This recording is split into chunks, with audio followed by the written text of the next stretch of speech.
हरिओम. अमृतानुभव. योगदास श्री जय गणेश जोशी यांचे प्रवचन. अध्याय 7. अज्ञान खंडन. ओवी क्रमांक 217. नाना मागुते दाविले तरी पुनरुक्ततेची झाले, येणेही बोले गेले दाविले वृथा.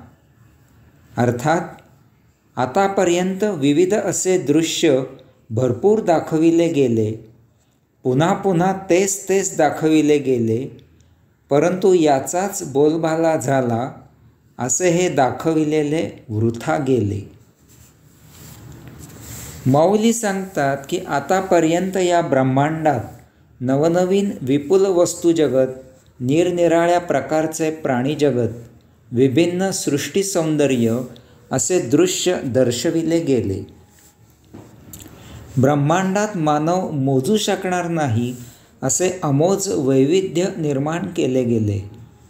येथे इतकी विविधता आहे की एक मानव त्याच्या एका जन्मात ही विविधता नुसती पाहूही शकणार नाही, तर त्यापुढे ती अनुभवणे तर अशक्यच आहे.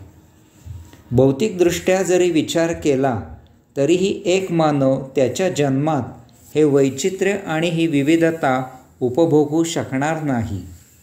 असे हे सतत होतच असते, त्याला खीळ नाही. यामागे आत्मपरब्रह्माचा काही एक ठाम वैश्विक विचार आहे. या आयोजनामागे त्या आत्मपरब्रह्माचे काही एक खास प्रयोजन आहे. तसेच विश्वासह विश्वातील प्रत्येक गोष्ट, प्रत्येक कृती, प्रत्येक घटना वर्तुळाकार आहे.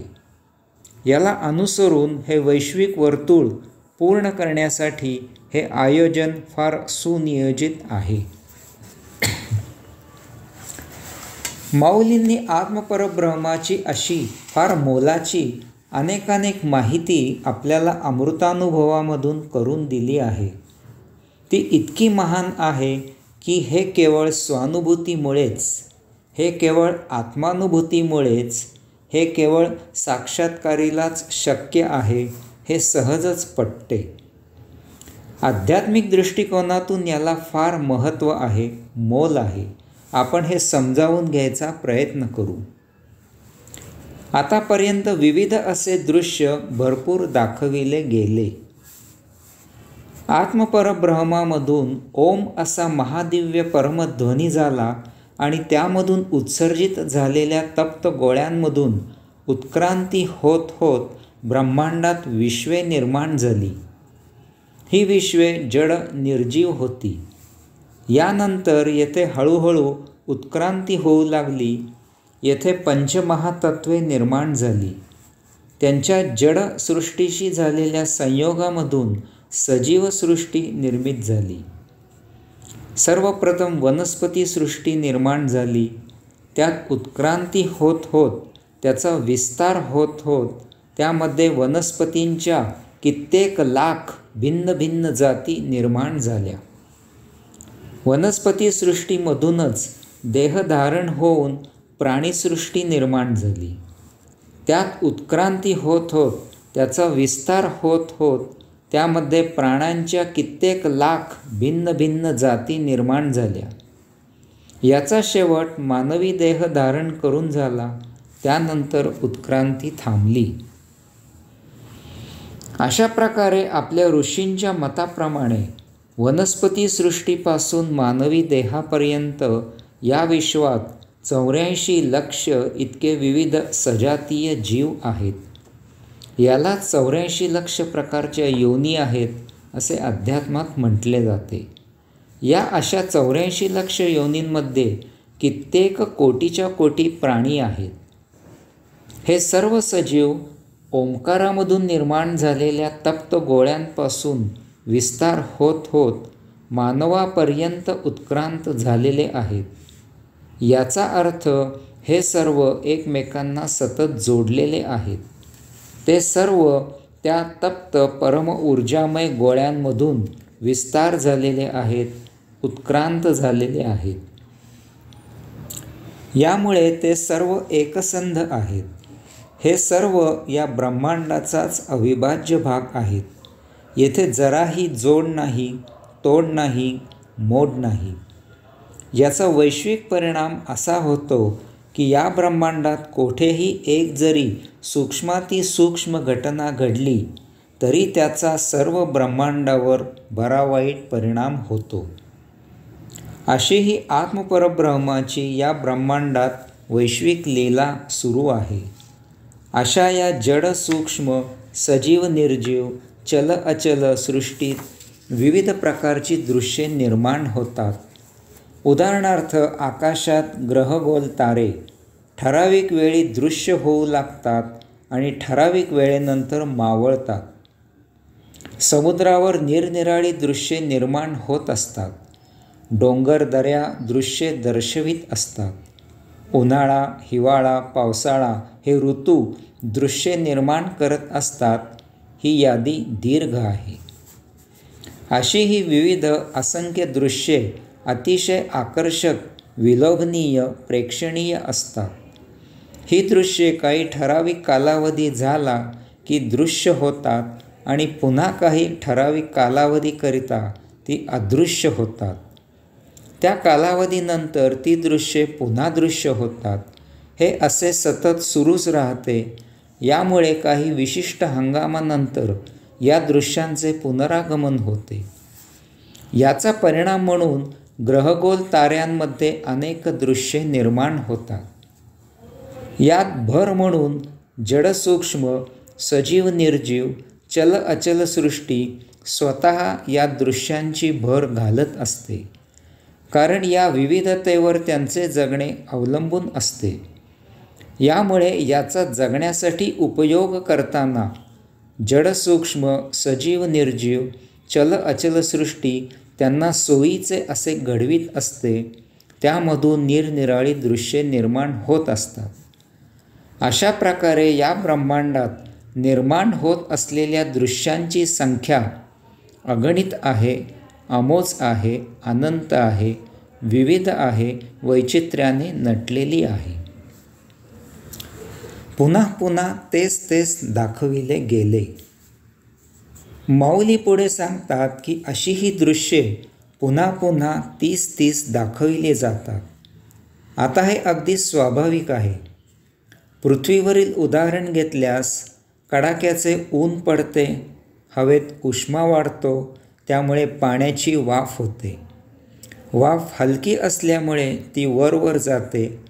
वाफ वर गेली की ती थंड होते आणि त्या बाष्पीभवन झालेल्या पाण्याचे पुन्हा पाण्यात रूपांतर होते. पाणी जड आहे, त्यामुळे ते पुन्हा वरून खाली पृथ्वीवर येते. आपण त्याला पाऊस असे म्हणतो. आता पाऊस फक्त पाण्याचा साठा असलेल्याच ठिकाणी, उदाहरणार्थ समुद्रावरच पडत नाही, कारण पाण्याची वाफ वाऱ्यामुळे सर्व पृथ्वीवर पसरते. त्यामुळे सर्व पृथ्वीवर पाऊस पडतो. त्यात सूर्याच्या ठिकाणापासून दूरवर वाफ पोहोचायला वेळ लागतो. यामुळे निरनिराळ्या ठिकाणी पाऊस निरनिराळ्या वेळी आणि तोही कमी जास्त पडतो. पाऊस पडल्यामुळे हवेतील उष्मा कमी होतो आणि यामुळे पाण्याची वाफ होणे थांबते. हवेत गारवा येतो. याला आपण हिवाळा असे म्हणतो. पृथ्वीचा आस तिरका असल्यामुळे येथे सूर्य पृथ्वीवर उभ्याप्रमाणे आडवेही भ्रमण करतो. ठराविक वेळी ऋतू होत राहतात. अशा प्रकारे ठराविक हंगामानुसार पृथ्वीवर उन्हाळा, पावसाळा, हिवाळा असे ऋतू होत राहतात. याचप्रमाणे पृथ्वीवर जन्म, बालपण, तारुण्य, प्रौढत्व, वृद्धत्व, मृत्यू असे परत परत होत राहते. ठराविक वेळी सूर्य येतो आणि जातो. चंद्र येतो आणि जातो. यामुळे दिवस होतो आणि रात्र होते. नक्षत्रे ठराविक वेळी चंद्राजवळ असतात आणि दूर होतात. ऋतुमानाप्रमाणे वृक्ष वाढतात आणि त्यांना पाने, फळे, फुले येतात. ऋतू भिन्न स्थळी भिन्न होतात. यामुळे त्याप्रमाणे त्या त्या प्रदेशी हवामान बदलते असते. याप्रमाणे तेथे ठराविक झाडे वाढतात, धान्य, फळे येतात. त्यांच्या चवी त्याप्रमाणे असतात. यामुळे भिन्न प्रदेशी सजीवांच्या सवयी, राहण्याची पद्धत भिन्न असते. ही यादी प्रदीर्घ आहे. विश्वात उत्पत्ती, स्थिती, लय असे अव्याहत सुरू असते, याला खीळ नाही. यात महत्त्वाचे म्हणजे असे हे बदल ठराविक वेळी होत असल्यामुळे प्रत्येक हंगामाला हे सर्व पुन्हा पुन्हा तेच तेच होत राहते. परंतु याचाच बोलबाला झाला. माऊली म्हणतात की प्रत्येक हंगामाला हे सर्व पुन्हा पुन्हा तेच तेच होत राहते, हे सर्व समजून न घेतल्यामुळे याचा परिणाम वेगळाच झाला. विश्वासह येथील सर्व काही वर्तुळाकार आहे. यामुळे हे असे पुन्हा पुन्हा तेच तेच होत राहणार हे विशेष करून मानवाने समजून घ्यायला हवे होते. त्यासाठी त्याला अतिप्रगल्भ बुद्धीचे वरदान आहे. मानवाला महाआकलन शक्ती आहे. यामुळे मानवाने काय समजून घ्यायला हवे होते? विश्व वर्तुळाकार आहे. यामुळे येथील प्रत्येक वस्तू, प्रत्येक गोष्ट, प्रत्येक घटना हिला शेवट आहे. हा शेवट वर्तुळाकार चक्कर घेऊनच पूर्ण होतो. उत्पत्ती जरी स्थित झाली तरी शेवटी काही कालावधीनंतर ती पुन्हा त्या निर्माणात लय होते. सर्व वैश्विक घडामोडी अति सुनियोजित आणि सुआयोजित होत राहतात. याचा अर्थ या घडविणारा, निर्माण करणारा कोणीतरी आहे हे सुनिश्चित. आपला स्वतःचा देह हा शेवटचा आहे. यानंतर येथे देहाची उत्क्रांती झालेली नाही. याचा अर्थ शेवट आपल्याकडून व्हावा अशी त्या निर्माणकर्त्याची इच्छा आहे. याचा अर्थ आपला आणि तो निर्माणकर्ता यांचा काहीतरी संबंध निश्चित आहे.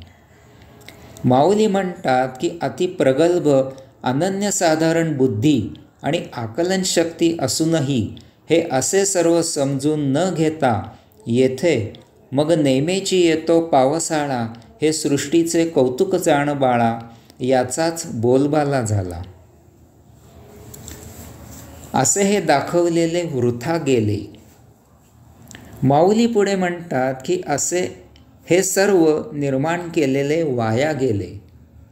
कारण मानवाने आपल्या अत्यंत प्रगल्भ बुद्धीचा आणि अनन्यसाधारण आकलनशक्तीचा उपयोग वैश्विक वर्तुळ पूर्ण करण्यासाठी न करता त्याने तीच प्रगल्भ बुद्धी आणि अनन्यसाधारण आकलनशक्ती वापरून या अतिशिस्तबद्ध घडामोडींचा उपयोग भौतिक उपभोग घेण्यासाठी, ते उपभोग सतत वृद्धिंगत करण्यासाठी, नवनवीन उपभोगांचे पेव निर्माण करण्यासाठी केला.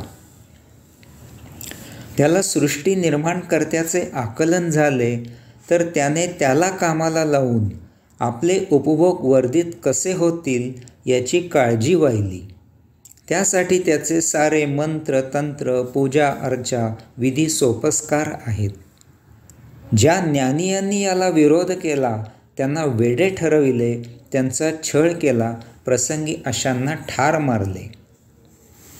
याचा परिणाम म्हणजे या पृथ्वीवर सजीव टिकतो की नाही अशी महाभयावह परिस्थिती निर्माण केली आहे. त्याने पंचमहातत्वे नष्ट करायला घेतली आहेत. भौतिक उपभोगांसाठी पृथ्वी खणून तिचा ऱ्हास करायला घेतला आहे. पर्यावरणाची काळजी न करता ऋतू नष्ट करायला तो उद्युक्त झाला आहे. यामुळे पाण्याचा आणि उष्णतेचा समतोल बिघडत आहे. महाभयावह संहारक वायू निर्माण करून हवा प्रदूषित करू लागला आहे. इतर ग्रहांवरून पृथ्वीवर स्वामित्व मिळवण्याच्या नसत्या हव्यासापायी आकाशाला भोके पाडून पृथ्वी टिकते की नाही अशी परिस्थिती निर्माण करत आहे. ही यादी खूप मोठी आहे. तथापि या आणि अशा कारणांमुळे माऊली म्हणतात की या पृथ्वीवर ज्याचे आयोजन आणि नियोजन केले ते वाया गेले. मानव येथून हलायचे नाव काढत नाही. त्याच्याही लक्षात येत आहे की एक दिवस ही पृथ्वी कुचकामी होणार आहे. त्यासाठी प्रतिपृथ्वी शोधायचा त्याचा आटोकाट प्रयत्न सुरू आहे. याऐवजी त्याने त्याची ती प्रगल्भ बुद्धी आणि अनन्यसाधारण आकलनशक्ती वापरून याच पृथ्वीवर नंदनवन प्रस्थापित करावे, आत्मपरब्रह्माला ओळखावे, भौतिकाचा नसता हव्यास सोडावा. परंतु हे कोण कोणाला सांगणार आणि सांगितले तरी कोण कोणाचे ऐकणार? हरिओम.